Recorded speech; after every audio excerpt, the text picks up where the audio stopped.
What's going on, guys? Welcome to my YouTube channel. Windows 11 launch is 1 week away from today. The official release is on the 5th of October. Today in this video we are going to have a look at what are the security measures that is integrated into the Windows 11 even before the Windows 11 is released. If you are a person who has your doubts with upgrading to Windows 11, I hope this video will clear your doubts.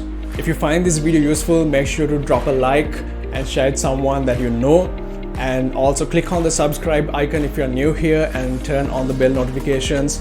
That will help the channel grow and it would mean a lot to me. So without any further ado, let's hop onto my screen here and see what's up.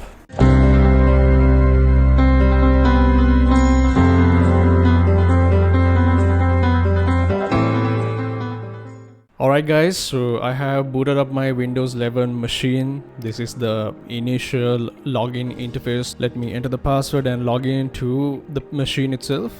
And this is the basic layout of Windows 11. I would say it's very simplistic compared to Windows 10, and it seems to be more user-friendly with touch screen because we are somewhat slowly moving into an era where there will be more portable devices compared to the desktops, laptops that we are using. The touch interfaces has to be on point and has to be more user friendly. So I would say Microsoft has really thought on these lines when they designed the user interface. So this is the basic layout, and this is the start, which has been reorganized, and you can see all these pinned applications. So we are here to actually explore the new security measures and the tools that has been integrated into the operating system. So let's have a look at it. So go to this search icon on the bottom and type Windows security. Before you even type it, this is the first result that you will get. It is now a application, so just click and it will show you this application which has all the Windows 11 security tools and the measures they have implemented into the operating system. The very first thing you will find is Home. This particular section will give you an overview of 8 main criteria, which involves virus and threat protection, your Windows account protection, firewall and network protection, app and browser control related security measures, device security. It can be your laptop, your desktop, or the tab, and in some cases the Windows Mobile. Overall view of the device performance and the health, and also the other accounts that is linked and how well the devices are performing. Finally, the protection history, which involves records of the history and also some recommendations. Okay, moving on to the next section, virus and threat protection. So this gives an overview of the current threats and the quick scans that you can do to find out possible vulnerabilities or possible threats that can affect your device or any of the applications or the operating system itself. This area is quite similar to Windows 10, so I'm sure most of you have stumbled upon this before, so I won't go into detail too much. Interestingly enough, ransomware protection is integrated into this as well, which is a must these days because hackers are after money. So if your private content get exposed at one point, you are in big trouble. Simply put, if you don't pay the ransom or that specific amount that the hacker requests, your content, your private media files will be exposed in the public. That is a big damage if you ask me. Good to see that Microsoft has taken the initiative to integrate ransomware protection into the operating system itself. It's a relief to know that this option is available. Now let's go into the account protection section. Windows is an operating system by Microsoft. In order to enable all the possible features on this operating system, you are required to log into the Microsoft account itself. And when you do log into your Microsoft account on your new Windows 11 PC, a level of security is required. Otherwise, your account information, personal details, or even the Windows PC or the device itself can be hacked. The Windows Hello feature and the dynamic lock are really cool features. You need to log into the Microsoft account. Let's go in and see what are the options available. Alright, quick tip. If you didn't know this before, I want you to focus on this area. Okay, for example, let's say you're working at an office and you need to leave the desk right away for an emergency. And if you leave the workspace as it is, anybody who is around your computer can use your computer. In order to avoid any harm, Windows is suggesting this. So again, if you are leaving your PC at any time, you can use your Windows key on your keyboard and press the L key at the same time. Windows key and L key at the same time. That will lock your PC, which means a password or any other configured measure of login is required to log back into your computer. So there you go. I hope it was helpful. Alright, moving on. We are given 6 signing options to the Windows machine. First is the Windows Hello face.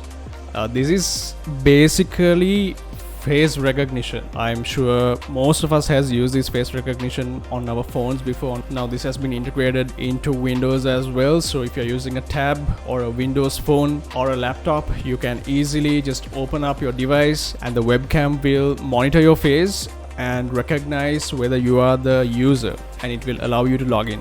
Let's say you don't prefer this option because you have issues with exposing your face to a camera all the time, or you are out of your makeup, so the program does not recognize you. It can be troublesome. So in that case, you can go for the next option, which is Windows Hello Fingerprint. Now, portable devices comes with the fingerprint options, so you can configure both of your thumbs or multiple fingers in order for you to log into the PC. Let's say that option is a hassle for you. You can choose the third option, which is Windows Hello PIN. Simply put, this is just a PIN number that you have to enter in order to log into the machine. Next option is really cool, security key.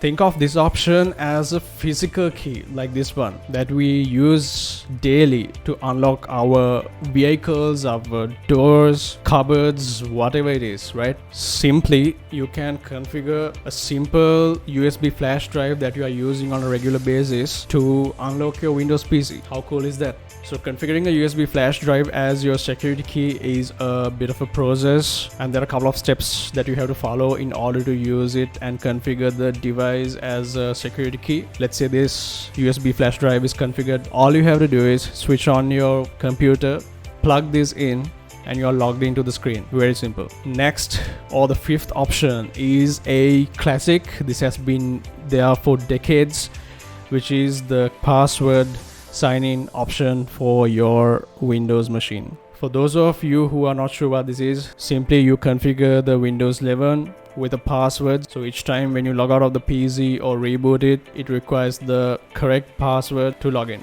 Finally, the picture password.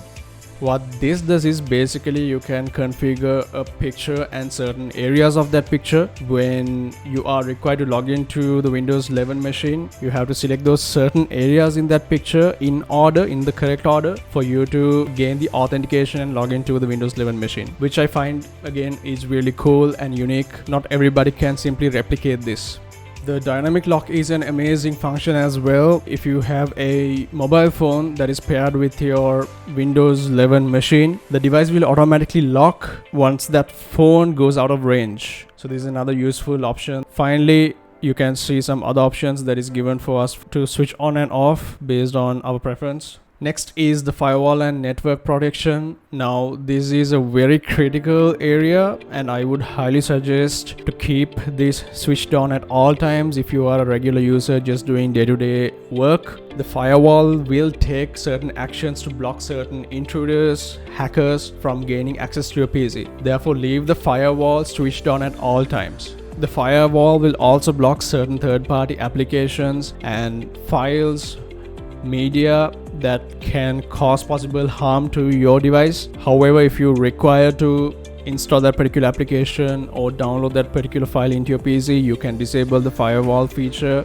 If you have a thorough understanding of information security, you are more than welcome to tweak the settings around and configure the firewall according to your preference. Next up, app and browser control. Reputation-based protection. These settings will protect your device from malicious or potentially unwanted apps, files, and websites. This is the same settings that I covered before. If you want to see more details, just go to reputation-based protection settings link here, and it will show you what is enabled and what is disabled. You can tweak around the settings according to how you prefer your PC to be configured. The exploit protection section is another critical area, so leave the settings as it is. However, if you prefer to change any of these additional settings, you are more than welcome to if you have the knowledge. I'm not going to go into too much detail, but these are the settings that is currently available. We have two categories: system settings and the program settings that you can configure. Next up, device security. This is another cool feature again. This is a virtualization based security protection.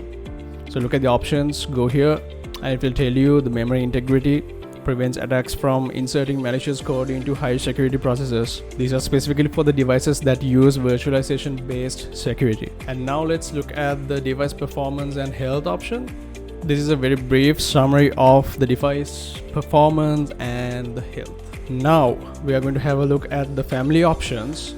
If you are a parent, this is going to be useful, or if you are having kids around you all the time who is actively using the devices to connect to the internet and always online due to classes, or spending most of the time of the day on a device, these options are going to really help you. The criteria is simply given here and you can easily read and understand because it's very straightforward. To start with, help protect your kids online. Choose which websites your kids can visit as they explore the web using Microsoft Edge. Microsoft Edge is the web browser that is integrated into Windows 11. Set good screen time habits. Choose when and how much time your kids can use their devices. Keep track of your child's digital life. This is an interesting one. Get weekly activity reports of your kids' online activity. Now, who doesn't want that? Adults who has kids would very much appreciate this option. Let your kids buy appropriate apps and games. Choose what they see and purchase for their devices. Now, this is something again really important.